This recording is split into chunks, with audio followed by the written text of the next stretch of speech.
If there's one thing on this planet that gets my Quaker parrots to sit still, it's a preening session. Now, if you want to learn more about preening, just listen and watch. A lot of people find watching preening to be super relaxing, and as you can tell, it's also very relaxing for the bird as well. It might look like I'm just digging around in his feathers, but what I'm feeling for is pin feathers that are ready to open. What's a pin feather? We'll get to that. You may also notice that I'm just doing this on this bird's head and neck, and there's a good reason for that. We'll get to it later too. Depending on a lot of factors, most parrots get feathers once or twice a year, but really they're constantly replacing them if any go missing. Hormonal triggers tell the bird's body to produce new feathers. When they first emerge from the skin, they're in a little tiny keratin casing, which is called a pin feather. The purpose of the pin feather is to protect a blood vessel that's bringing nutrients to the new growing feather. The smaller the feather, the quicker it grows. So bigger feathers take much longer to grow, develop, and they take a lot more nutrients and energy from the bird. The smallest feathers tend to be around the face, while the largest ones tend to be the flight feathers and the tail feathers. When the pin feather is fully done developing, the blood vessel shrinks back down and it dries out. At this point, the pin feather is paler in color and it's ready to open.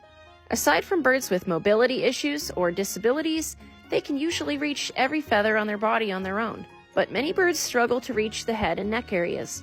A lot of parrots would rely on the help of a friend to get to these.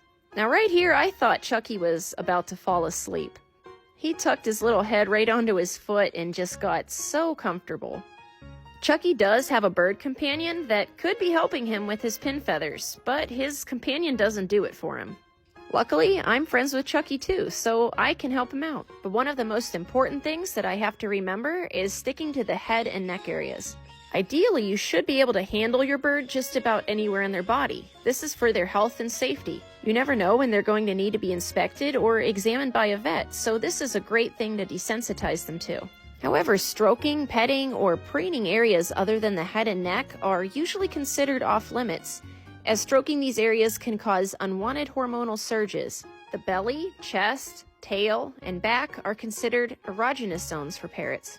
Pin feathers can be sensitive or tickly, and if you accidentally bump one that's not quite formed, it can be downright painful for them. This is why it's important to wait until the feathers are all ready. I would imagine having a large number of tiny pokies coming through your skin is pretty uncomfortable. If your parrot's having a lot of itching or discomfort during their molt, you could help by adding a humidifier to the room or giving them a warm bath.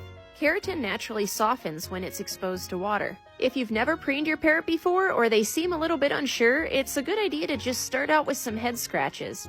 For very small birds especially, sometimes this is all they need to open up those pins. And once you're both ready, you could try a gentle pinch and roll motion with your fingertips to open up each individual pin.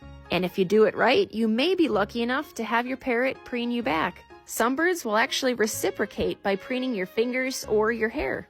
This is how you know you've officially made it into the flock. Preening takes a lot of trust and mutual respect. While many birds really enjoy being preened by their companion, not all of them do, and that's okay too. If you or your parrot just aren't ready for preening, they'll get to them themselves. Most birds are able to use their own feet or even items in their cage to help open up the pin feathers that they can't reach with their beak.